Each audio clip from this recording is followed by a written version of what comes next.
Nessa manhã, amados irmãos, nós vamos falar sobre este mandamento que é importantíssimo. Possa ser que alguns que olham assim, não furtarás, mas eu já sei sobre isso. Será? Será que sabemos? Ou será que apenas sabemos ou desconhecemos até aonde chega esse mandamento? É sobre isso que nós vamos falar nesta manhã.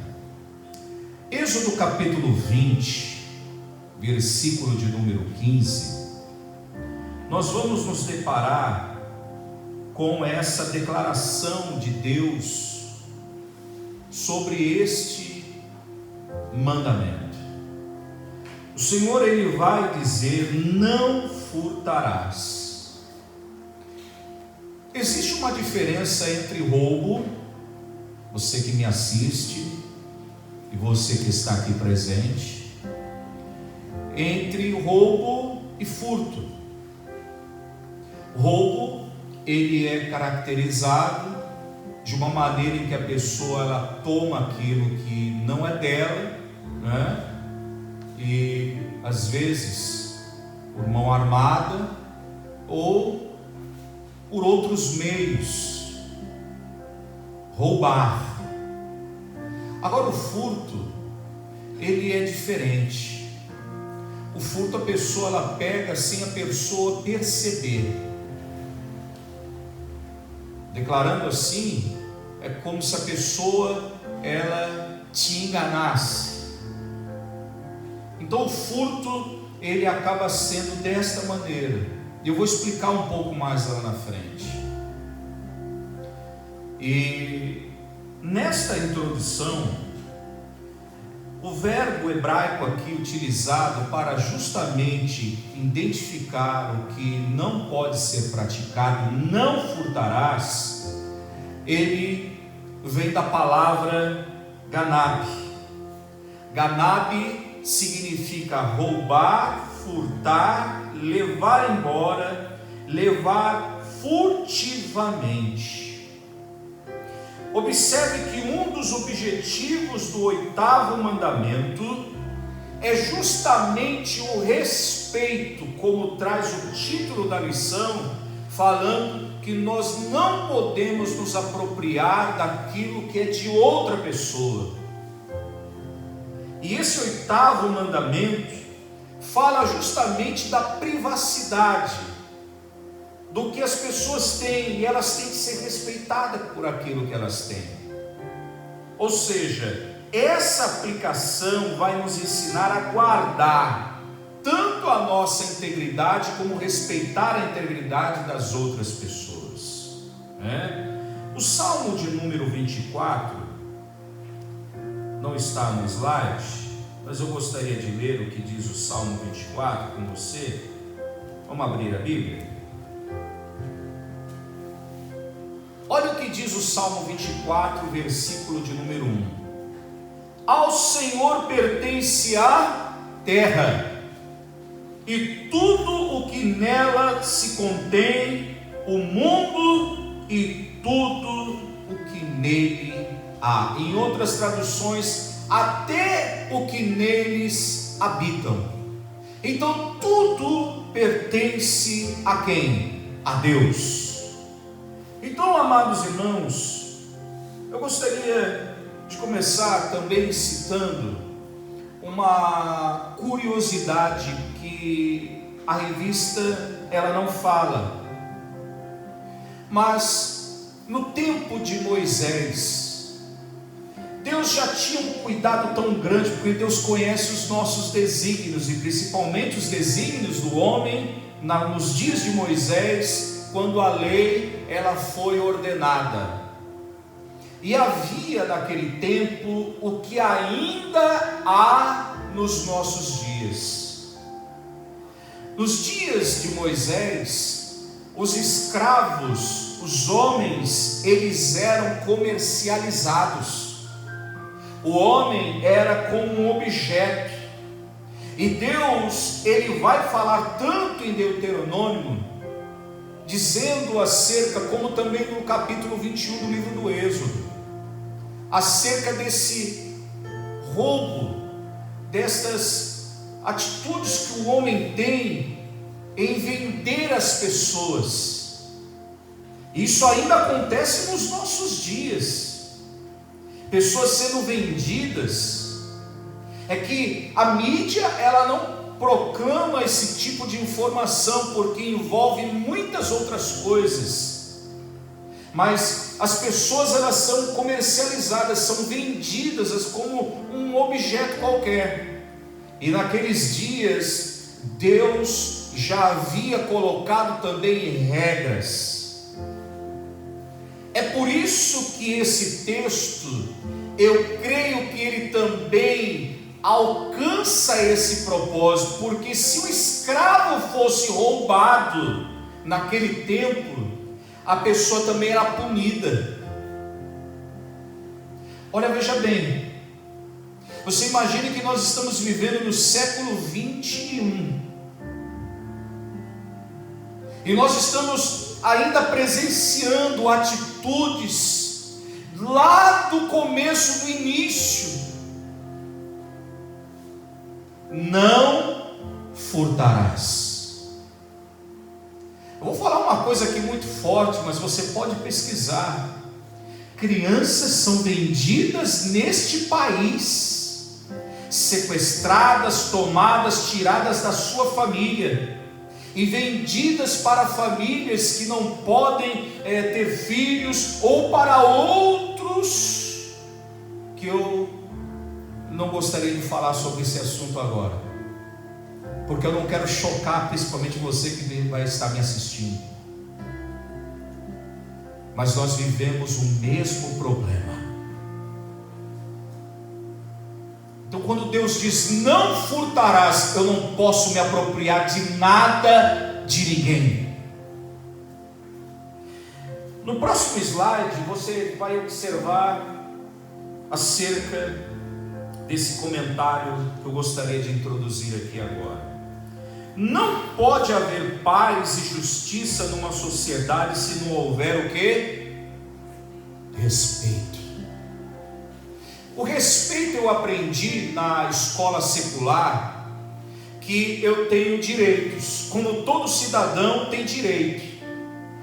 Agora, o que nós aprendemos na escola secular, e isso não foi na 7ª, na 8ª, no meu tempo que tinha, isso foi logo no início, que o meu direito termina quando começa o direito do próximo. Ora, se o meu direito ele termina quando começa o direito do próximo, isso vai falar sobre respeito, e isso em todas as instâncias ou esferas da sociedade. Se eu respeito o vizinho, eu vou ter o respeito dele. Se eu respeito o meu filho, eu vou ter o respeito do meu filho. Se eu respeito a minha mulher, eu vou ter o respeito da minha mulher, e assim sucessivamente. Quando o respeito ele é abolido, nós abrimos uma porta para que tudo seja feito da maneira que se quer fazer. Então entenda que não pode haver paz e justiça numa sociedade que não aprendeu a respeitar. Nós estamos vivendo num tempo em que as pessoas não respeitam mais ninguém, não respeitam autoridades, não respeitam nenhuma autoridade constituída. Quando eu vejo um filho chamar o pai de velho gagá, quando eu vejo esse mesmo filho que vê uma viatura da polícia que está patrulhando, que está exercendo ali, a autoridade de manter a paz entre todos, e ele não respeita, o que é que eu espero desta geração? Uma geração que não respeita as autoridades, não importa se elas estão complacentes com outras coisas. Mas vem cá, a nossa sociedade é como uma pirâmide. aonde o poder ele emana de quem está em cima. Eu estou falando da nossa sociedade. Se o poder emana e a autoridade vem de quem está em cima, se não houver exemplo, se eu não tiver exemplo, o que é que eu vou esperar? Que resultado eu quero? Então veja que se todo ser humano tem o direito de possuir bens e propriedades, e tendo conseguido as coisas de maneira lícita, de maneira como eu comprei, eu paguei. Pagou como? Paguei porque eu tinha dinheiro. Esse dinheiro veio de onde? Veio do suor do meu rosto. Veio de uma herança paterna ou materna, ou de um tio ou de uma tia, não importa. Lícita. A palavra lícita, ela fala de transparência. Eu não tenho que esconder. Eu não preciso divulgar a todos, mas eu preciso mostrar que existe uma fonte da onde eu alcancei. Então, ninguém tem o direito de privá-lo das suas conquistas. Se a casa é sua, ela é sua. Se o carro é seu, é seu. Se a família é sua e pronto, acabou. Tem um documento. Por isso que nós vivemos numa sociedade que temos que nos cercar. Existe uma cerca aonde vai falar assim: opa, é até aí, passou daí, é meu direito aqui. E uma das cercas que eu aprendi é termos documento de tudo. Esses dias a minha mãe fazia uma comparação entre mim e a minha irmã, a missionária Priscila, dizendo que a minha irmã, ela se parece muito comigo aos moldes de administração. Ela guarda todos os papéis. Eu guardo. Eu tenho arquivos. Eu guardo porque eu não sei o que pode acontecer amanhã. Ah não, mas esse cupom no mercado, tudo é guardado. Cupons de mercado, anualmente eu jogo tudo fora no final do ano, quando o ano muda.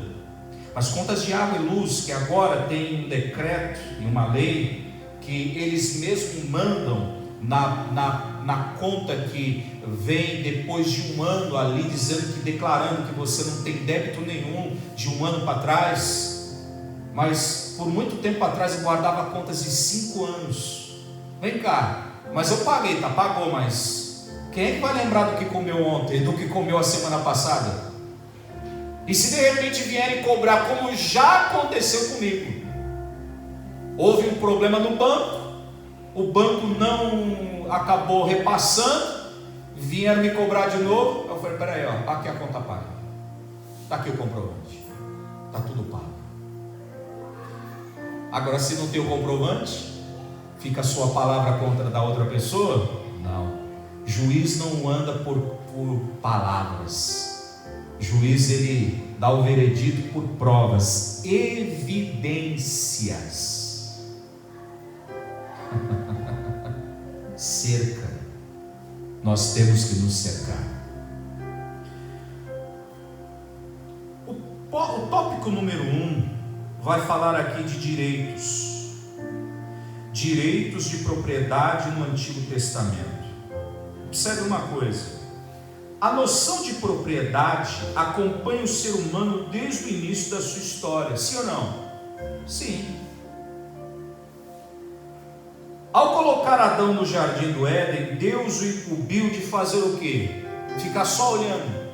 Não, Deus incumbiu dele trabalhar, cultivar.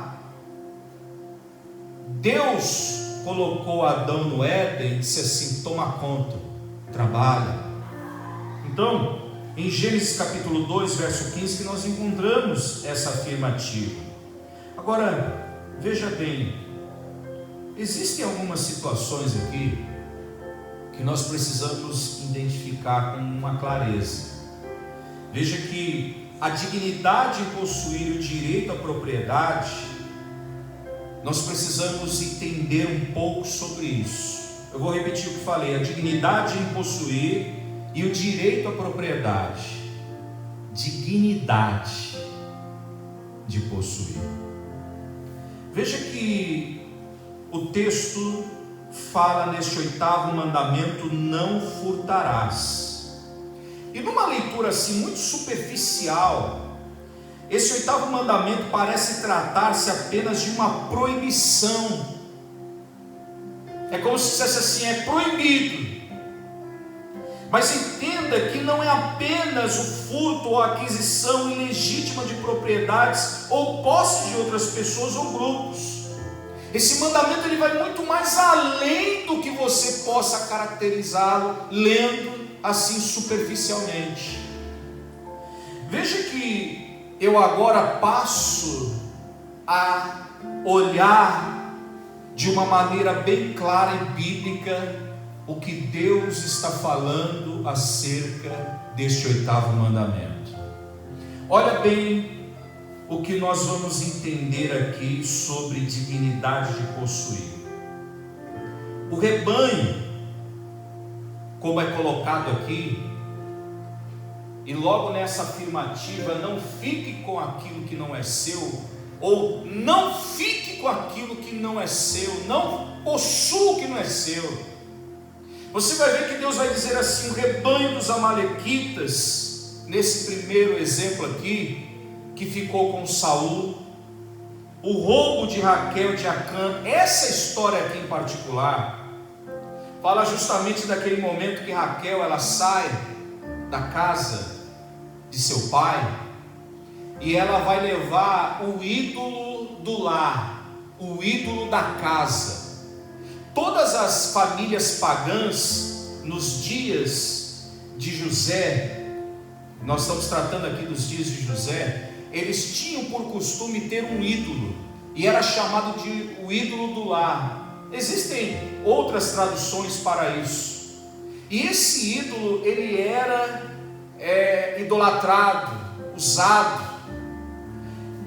No dia que Raquel, ela foge, sai da casa do seu pai, e ela sai justamente com Jacó, ela leva esse ídolo, e acontece, e tem uma cena muito preocupante, que me chama a atenção e eu quero dividir com você. No momento em que Labão, ele corre para alcançá-los, Raquel, ela está sentada, e ela está sentada justamente sobre o ídolo. Labão, o texto é muito claro, quando nós conhecemos a cultura da época, ele vinha atrás do ídolo. E quando ele pergunta, Raquel está sentada sobre o ídolo, e ela mente, eles omitem, vou falar assim então, não dizem que estão com o ídolo, e nem tampouco estão voltando para casa, não levaram nada daquilo que era de Labão, estão levando aquilo que era deles mesmos, o rebanho que Deus havia dado, porque havia um acordo. Justamente, você vai observar que aonde Raquel está sentada, as consequências começaram a acontecer na vida de Raquel por conta daquele ídolo. Isso é uma curiosidade para que você leia a Bíblia e entenda um pouco mais. Justamente, eles roubaram aquilo que não era deles.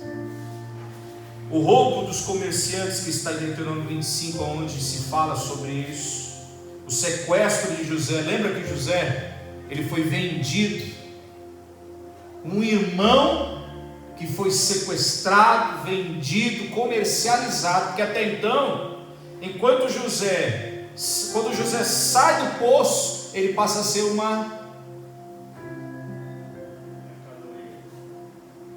e ele era uma mercadoria, ele era um irmão, mas o irmão o odiava, ninguém gostava de José, porque José falava a verdade.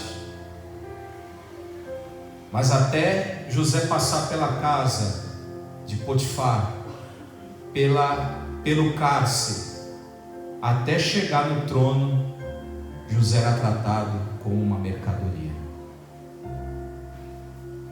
Poderia falar de outras coisas, como já está aí. Eu gostaria que você anotasse para que você não esquecesse que todos esses são exemplos de você pegar, ficar com aquilo que não é seu.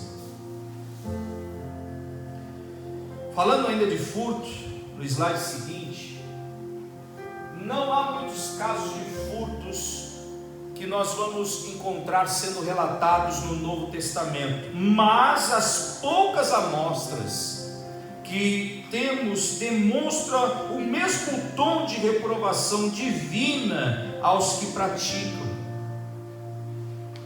E você vai observar Jesus nesse tópico 2.1, a figura do ladrão nos discursos de Jesus. Jesus era muito enfático. Ora, se eu entendo que eu não posso, preste bem atenção aqui, se eu entendo que eu não posso ficar com aquilo que não é meu, eu tenho que entender que eu não posso. A figura do ladrão nas histórias do Novo Testamento fica bem clara, irmão. Isso nunca foi obra de Deus para o coração do homem. Quer dizer, Deus nunca desejou isso para o homem, que o homem tenha aquilo que não é seu. Deus, na verdade, Ele quer nos dar aquilo que merecemos, ou que fizemos por onde merecemos o que precisamos ter. O furto pode assumir muitas formas. Muitas formas. Por exemplo, Deuteronômio capítulo 24, verso 15. Ele vai falar justamente da injustiça nos contratos. Veja que existe a extorsão, que também é comentada no Salmo 62, versículo 10, se não me engano. Contrato de empréstimos. Note que a Bíblia tem detalhes para tudo que nós estamos vivendo nos dias atuais. Ainda que as leis tenham critérios, pontos, prerrogativas, mas tudo acaba se concluindo nos propósitos de Deus e nos seus desígnios para o homem. É que o homem viva bem, faça o contrato direito, compre aquilo que o dinheiro dá, possua somente aquilo que é seu. Comprou, pague. Não tem como pagar, negocie. Pegou emprestado, pague. O contrato de empréstimos imorais, Salmo 37, verso 21. O furto envolve não apenas a propriedade tangível, mas também reputações e ideias. Eu me recordo que na igreja de Corinto havia um problema ali muito sério, e Paulo, ele, quando identifica aquele problema, porque foi comunicado a ele, haviam dois irmãos se queixando por um problema que eles haviam feito um negócio. E aí o que eles fazem? Eles vão logo para a justiça, e Paulo vai naquele momento intervir, dizendo: peraí, mas não há autoridade na igreja? Por que vocês não procuraram a autoridade da igreja? Mas para que procurar a autoridade da igreja? Para que a autoridade constituída por Deus, vocês não são servos de Deus vivo, possa fazer o que? Orientar o caminho que se deve tomar. Ora, se eu não consigo me entender aqui com o meu irmão, eu estou indo para onde então? Eu tenho que me entender aqui. Agora, quando isso foge, que é o que Paulo vai estar ensinando, quando isso foge, quando esse irmão, ele não é verdadeiro irmão, ele não nasceu de novo, ele não cede. É que nem aquela história da cobra, que os dois irmãos vindo pelo caminho, quando chegaram, viram que uma cobra passou. Quando cumprimenta o porteiro, diz assim: não, mas eu vi tal cobra passando. Não era tal cobra, era tal cobra. E ali eles se desentendem, vão até vias de fato. E quando o pastor termina o culto, vai conversar com eles, ele acaba aconselhando, os ânimos abaixam. Mas aí o irmão vai dizer: pastor, perdoar eu perdoo, mas que era aquela cobra, era. Tem gente que é irredutível, né? Agora, o furto ele envolve não apenas a propriedade tangível, mas também reputações e ideias, como por exemplo o plágio. Eu criei isso. Aí vem a pessoa, olha, ela plageia aquilo, ela copia, pega a ideia. Eu vivi um tempo em que conheci algumas pessoas que tiveram ideias maravilhosas, mas elas não foram instruídas. Chegou os espertos. Eu não posso chamar essas pessoas de espertos, elas não são espertas, elas são furtadoras. Aí vem os furtadores, olham tudo, mas como é que foi? Como é que é? Pô, que legal! Vai lá no mecanismo de registro, registra aquilo como se fosse seu. Agora, quem quiser usar tem que pagar. Para quem não teve a ideia e nem teve a criatividade para criar o que tem, plagiar. Você sabia que isso é furto?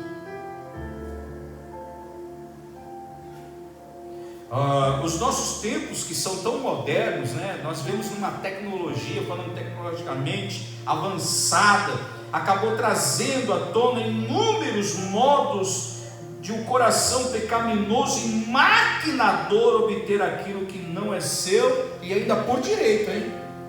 Por direito. Não, agora é meu. Não, agora é meu. Olha só o próximo slide que ele vai falar. O furto ele pode assumir, como eu disse aqui, várias formas. Número 1, defraudar pessoas. Quem lê para mim Marcos capítulo 10, verso 19? Marcos capítulo 10, verso 19.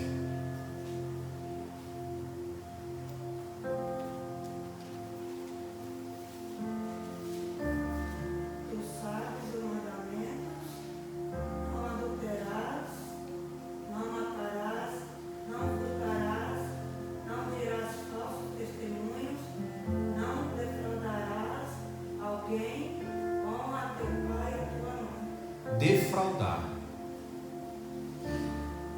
Sequestro. Lembra que eu falei no início aqui? Êxodo capítulo 21, verso 16. Vamos ler? Êxodo capítulo 21. Quem achou?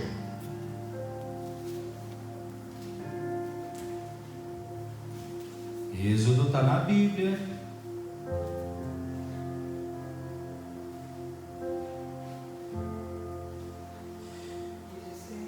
21:16. E quem furtar algum homem, eu o vender ou for achado na sua mão, certamente morrerá. Você está vendo o que acontecia? Já havia essa prática no Antigo Testamento e ainda acontece nos dias atuais. Veja que o uso de pesos e medidas falsos. Mas eu estou tendo perca, eu vou colocar aqui na balança, porque até nas balanças que eram balanças assim manuais, as pessoas criavam aqueles pesos falsos, né? Ele falava que era 1 quilo, mas ali tinha 900, tinha 500 gramas, tinha 300. É por isso que existe o serviço no nosso país chamado Inmetro. Porque o Inmetro, eu trabalhei numa empresa onde eu tinha que aferir, sabe aqueles antigos caixas que não são como os caixas hoje, mas aqueles antigos da Sueda e outros. Eu trabalhei nessa empresa que aferia ali para quando o cupom sair e as balanças também saíssem o número a ferir de acordo com o peso. E o Inmetro é quem manda o fiscal lá para saber se os mecanismos que eu estou usando para aferir a balança são realmente corretos. É 1 quilo, não é 999, 999,999, não, é 1 quilo mesmo. Havia um laboratório na escola. Você aprende, principalmente falando de farmácia, havia uma redoma, você aprende a medir ali. Eu falei agora de pesos grandes, mas existem medidas menores ainda, fracionadas, e você aprende no laboratório a fazer esse tipo de medida. Então, para você manusear isso, você não pode manusear com a sua mão assim, de jeito. Você tem que aferir numa balança como essa, você vai aprender. Então, essa redoma, você colocava a mão dentro, você entrava dentro dela, a balança estava ali, então você aprendia a fazer pequenas medições. Nada entrava ali dentro, era uma balança precisa. O Inmetro existe justamente para respaldar o que aquele comerciante está vendendo, faz jus ao quilo que ele está vendendo. É fracionado? É 200 gramas? É 300 gramas? É 400 gramas? Tem realmente 400 gramas ali. Tem 200 gramas. Ah, mas 20 gramas ninguém vai perceber. Não furtarás.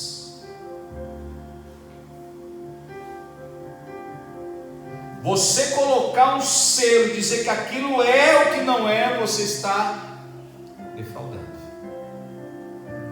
A violação dos marcos de propriedade que Deuteronômio 19 trata, o tráfico de seres humanos, que em 1 Timóteo também fala sobre isso, a receptação de coisas furtadas.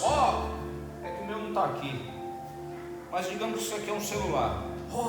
Esse aqui é o Samsung ou o iPhone, e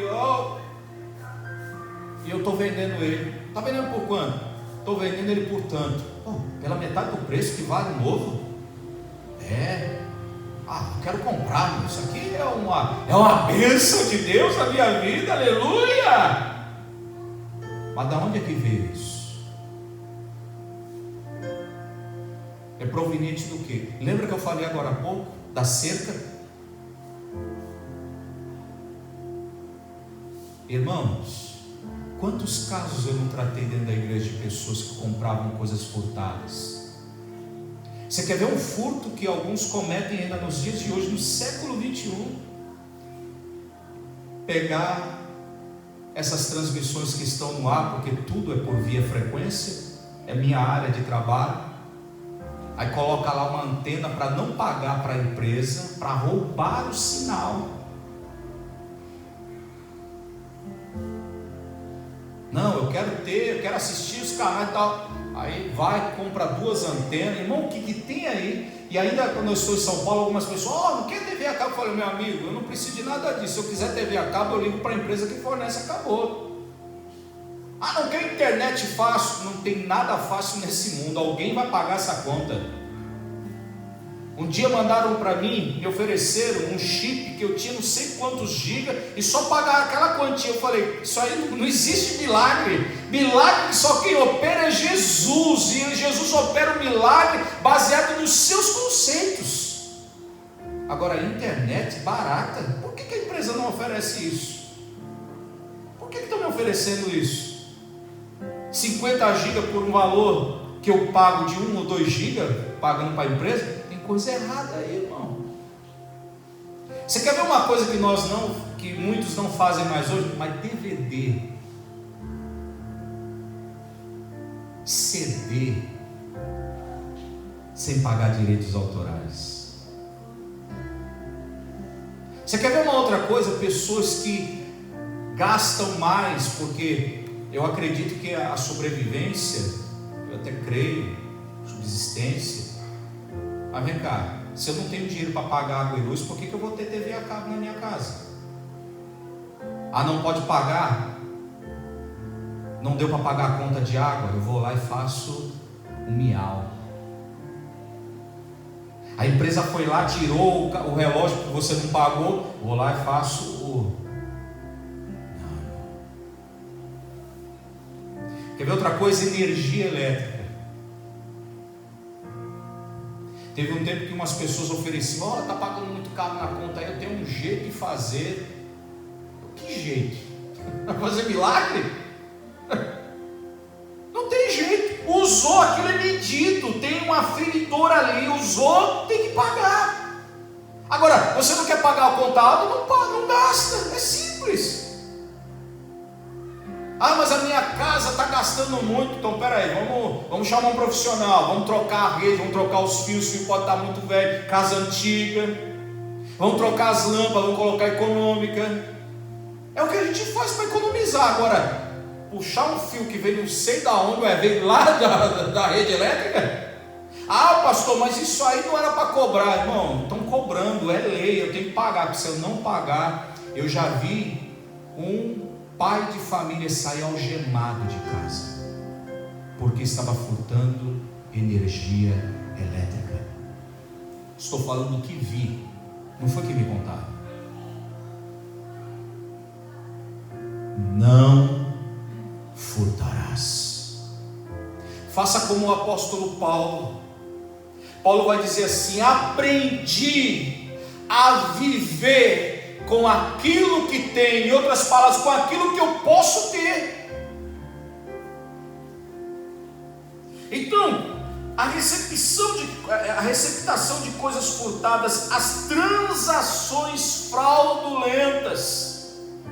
Você já viu aquelas pessoas que dizem assim: não, mas eu tenho que pagar esse contrato aqui. Não, mas tem um jeito. Se você der um dinheirinho para o fiscal lá, o camarada do cartório, eu não estou dizendo que isso acontece, mas a gente ouve as histórias.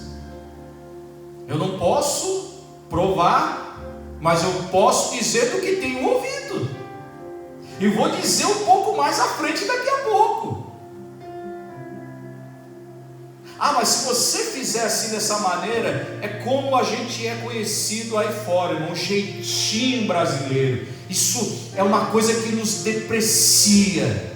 Não tem jeitinho, tem jeito, tem lei, tem ordem, tem que se estabelecer comportamento à base de respeito.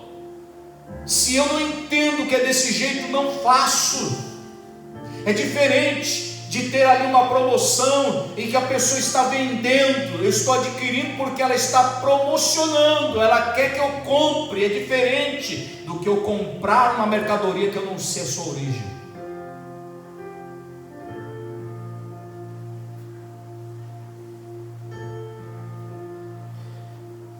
Próximo slide. Tópico 3, questões relacionadas ao nosso tempo aqui. Sonegação de imposto. Eu sei que nesse país que nós vivemos, nós temos que pagar imposto. Se nós compramos uma casa, nós temos que pagar imposto. Se nós compramos um veículo, nós temos que pagar imposto. Tudo tem que se pagar imposto. Na verdade, os impostos não são de agora, são desde os dias anteriores a estes séculos. Tudo tem imposto. Para que o imposto foi inventado? Para retornar para o povo, para os súditos. E é uma coisa que não aconteceu. O imposto foi ficando mais caro a cada dia para que a realeza ficasse mais rica.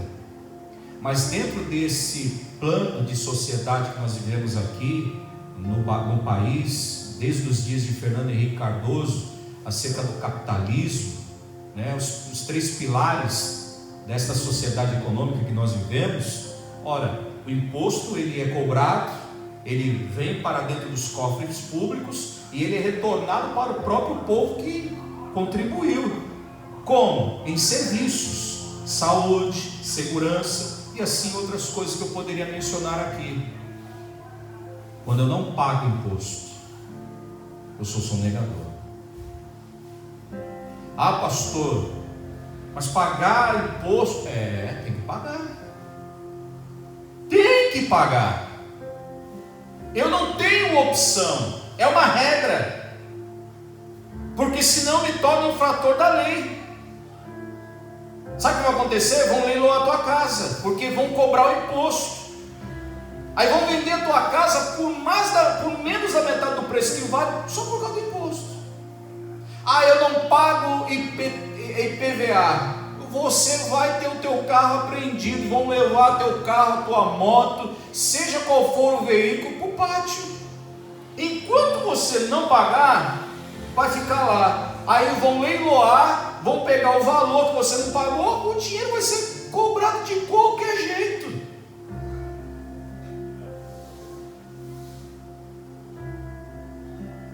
Você paga o imposto quando você compra, você paga o imposto quando você vende, tem que pagar. Não fui eu que criei isso, não foi você. É uma regra para que a sociedade ela viva esse ciclo. Aí nós vamos entender um pouco sobre algumas coisas aqui. Porque a avareza, irmão, é um mal. Meu Deus do céu. A avareza ela é um mal que impede das pessoas viver o que Deus tem para elas, que é o bem. A corrupção, meu Deus. Olha só, a avareza ela é um negócio tão sério que nós já vivemos assim momentos aconselhando famílias de pessoas que são tão avarentas que elas têm o dinheiro, tem mesmo, mas não conseguem comprar até para comer, porque não querem gastar. Aí dia de domingo come ovo em vez de comer um bife.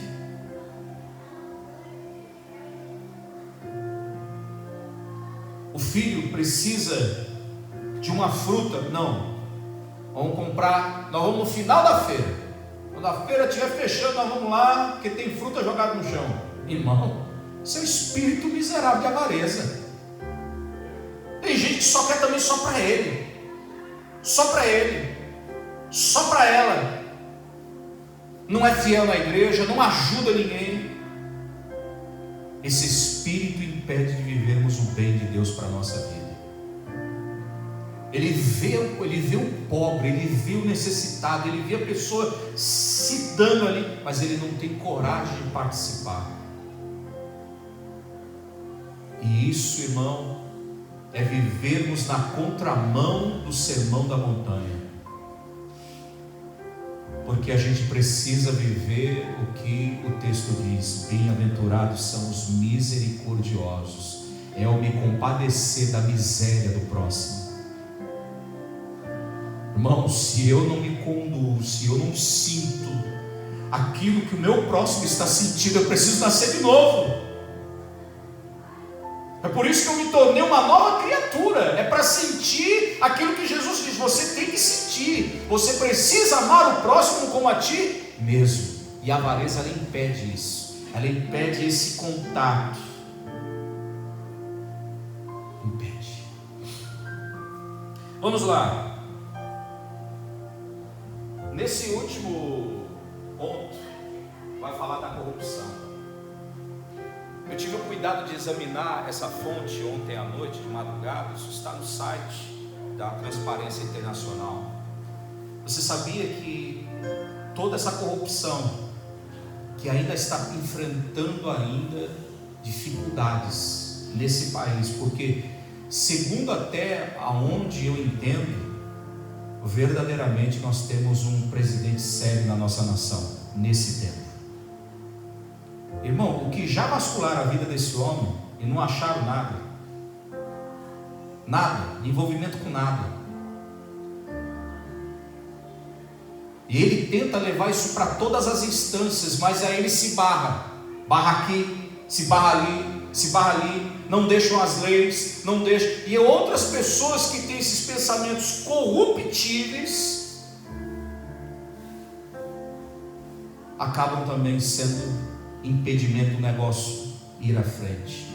Mas veja que a corrupção, irmão, ela é um mal que tem acompanhado o homem há muito tempo. E esse site aqui, segundo a Transparência Internacional, o Brasil é considerado um dos países mais corruptos do mundo. Olha o ranking onde ele está. Centésima oh meu Deus, agora falhou aí. Isso, está nessa posição aí dentre os 80 países, que são 180 países na verdade. O Brasil está ali, ó, na escala dos 100. Nosso país, irmão, não era para estar no meio da corrupção, era para estar fora da corrupção. O que é um país corrupto? É um país onde a corrupção ela é lícita, as pessoas fazem e não são punidas. Compram, não pagam, fazem, não tem leis, mas ninguém obedece elas. Janelas se abrem, portas se abrem, as pessoas continuam roubando, tirando. Como pode, irmão, nós sermos um país que vivemos esses pilares que eu acabei de falar agora, e a gente vê o pobre cada dia mais pobre, não tem uma casa, não tem comida, não tem alimento. Você sabe por que agora nós estamos falando nesse tempo em que a pandemia está aí? Você sabe por que o Brasil não tem dinheiro para ajudar o pobre? Porque não tem dinheiro mesmo. Roubaram tanto, tiraram tanto que não tem como ajudar. Aí vem me falar da pandemia que está lá na Europa. A Europa tem dinheiro, eles têm capital guardado para ajudar. Vai ver se alguma empresa lá quebrou. Estados Unidos também tem capital, tem dinheiro. Donald Trump mandou cheque de $1.000 para cada uma das pessoas que moram lá. Cadê que eu ouvi que alguma empresa quebrou lá? Agora dizer que o Brasil, o governo tem que ajudar. Ajudar como? Se essas pessoas que estão dizendo que o Brasil tem que ajudar, roubaram tudo que tinha, mandando para outros países, aí eu não vou nem entrar nesse assunto, porque senão o negócio vai virar política aqui. Mas eu estou falando de uma das maiores verdades. O nosso país foi furtado, irmão. Os nossos bens, os valores, mas eles não conseguiram furtar uma coisa que ainda tem no homem de bem, que é a nossa sinceridade e o desejo de ver o bem a cada dia. Nós ainda acreditamos que tem solução, sim. Sim, tem solução, sim. Porque hoje, você sabe o que você vê?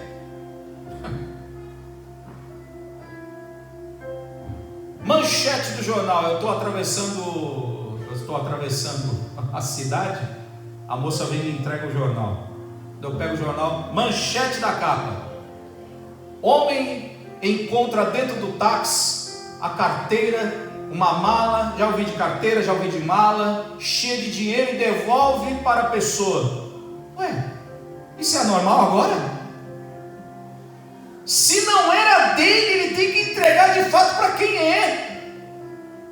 Mas isso, irmão, falando de um país corrupto, virou estrelismo, estrela. A pessoa se torna estrela porque ela fez uma coisa que já vinha implantado dentro da vida dela há muito tempo. Muito tempo. Sabe onde que se aprende isso? Dentro de casa. E é de pequeno, porque a Bíblia diz: ensina o teu filho no caminho que deve andar. Outras formas de furto: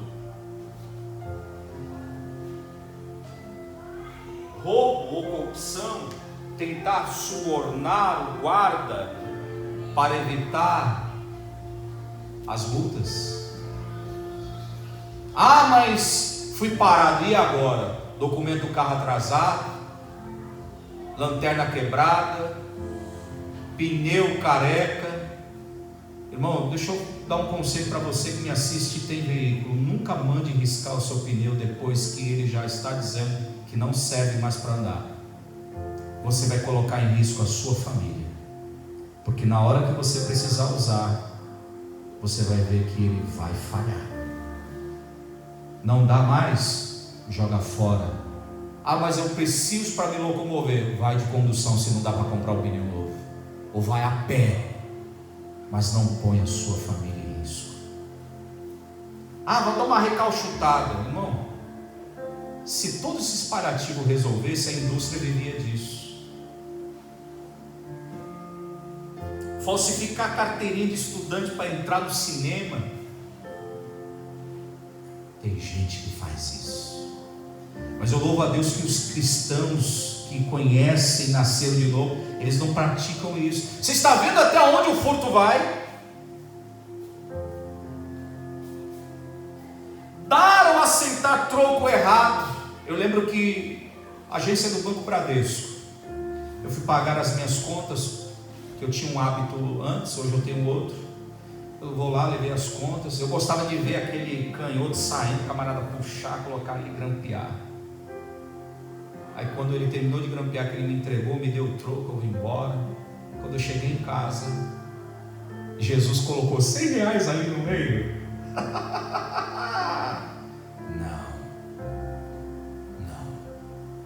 Aquele homem me deu o troco errado. Tinha R$100. Eu lembro como se fosse agora. Eu entrei, eu voltei. A agência era longe de casa. Eu voltei para a agência.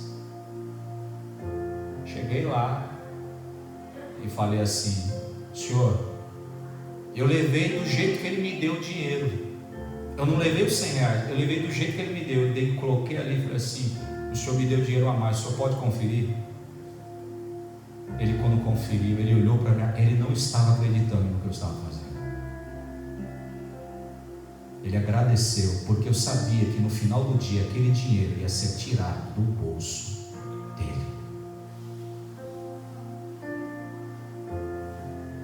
Quantas vezes as pessoas me deram um troco a mais? Moeda, 20 centavos a mais. Opa, não é meu, pode ficar. Sabe por quê? Tudo começa nas mínimas coisas. O pecado ele não acontece assim, o camarada é assaltante de banco. Você está pensando que começou assim? Começou assim.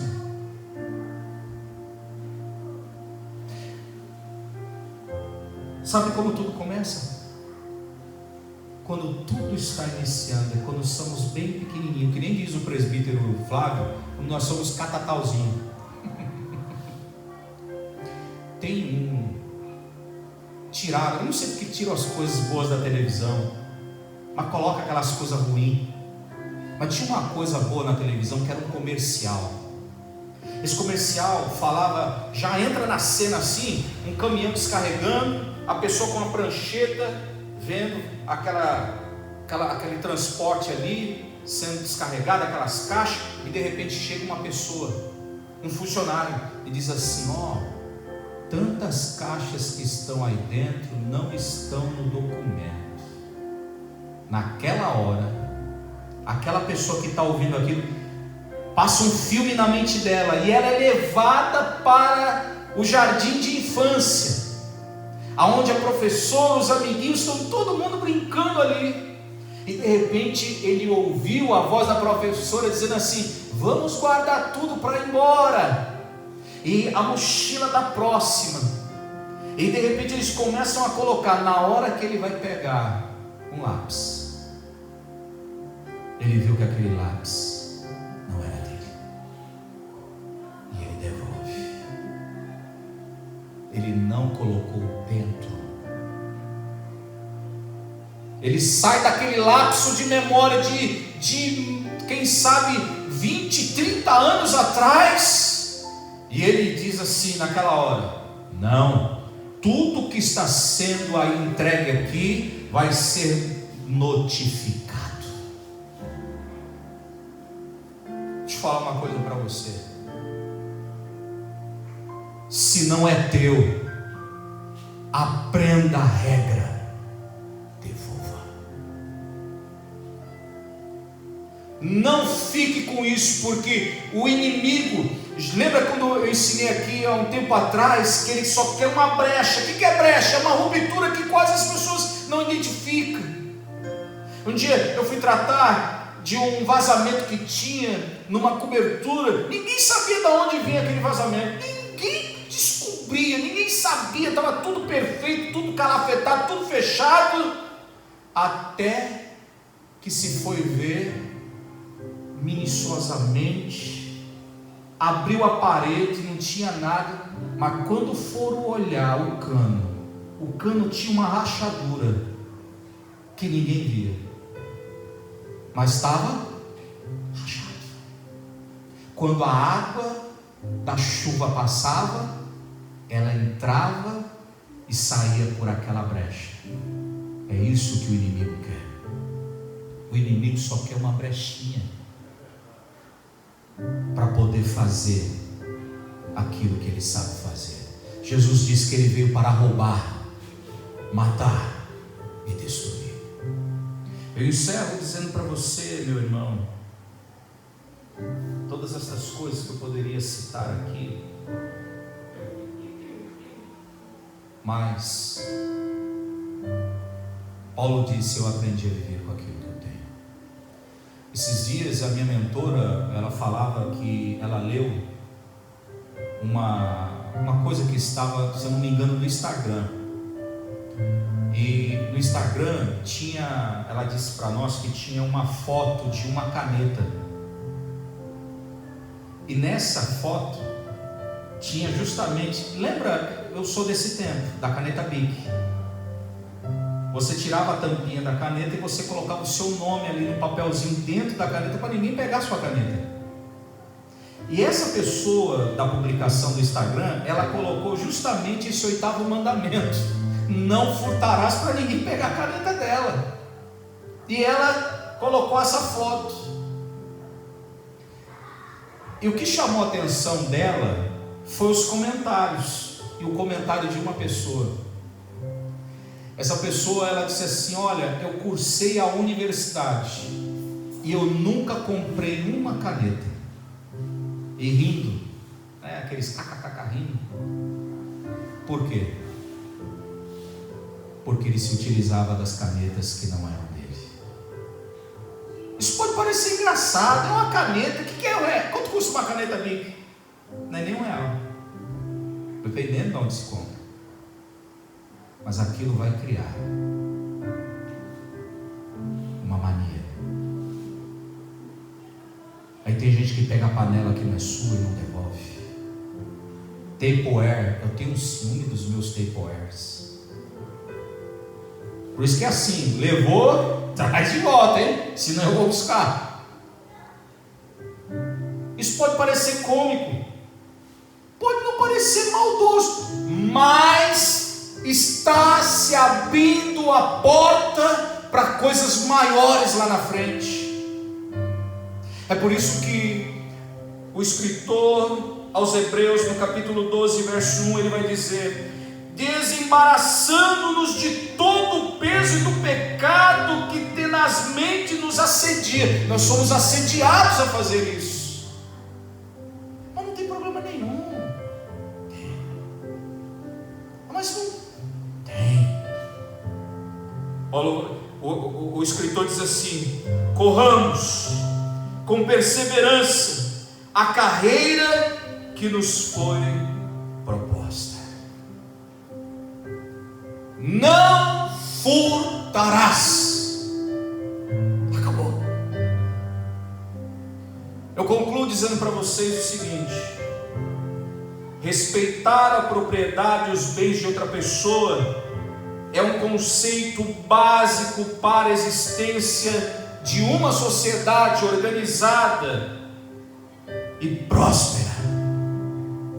Não, eu tenho o que é meu e eu respeito o que é meu. Respeito também o que é da pessoa. É dele, isso é meu. E olha, o que é meu eu vou buscar, viu? Eu cobro. O que é meu por direito, pode passar para cá. Não é meu, não quero, ainda que eu esteja precisando. Eu já tive que pegar, hoje eu quase não faço isso, mas eu já tive que pegar carros emprestados ou até alugar carro. Mas eu trato muito melhor do que se fosse meu. É emprestado, é alugado, eu não deixo na rua, eu ponho no estacionamento. Ah, mas vai ter que pagar. Eu tenho que cuidar. Não é meu.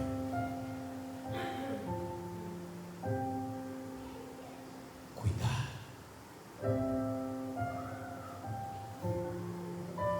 Sem respeito mútuo, uma nação não pode enveredar por um caminho. Uma nação pode enveredar por um caminho de caos, onde todos acabam perdendo. Quando eu deixo de fazer aquilo que eu tenho que fazer, todo mundo perde com isso. Quando eu furto energia elétrica, alguém vai pagar essa conta. Água, TV a cabo, imposto. Todos na sociedade acabam perdendo. Por isso, reflita nesta manhã, você que me assiste. O que é que estamos fazendo? O que estamos nos tornando? Ser cristão é muito mais do que apenas uma palavra. Ser cristão são atitudes que precisamos ter a cada dia, demonstrando que somos libertos, livres do pecado, como aquele hino diz. Livres do pecado, vós quereis ficar. Olhai para o Cordeiro de Deus. Deus abençoe a sua vida. Vamos orar. Vamos agradecer ao Eterno.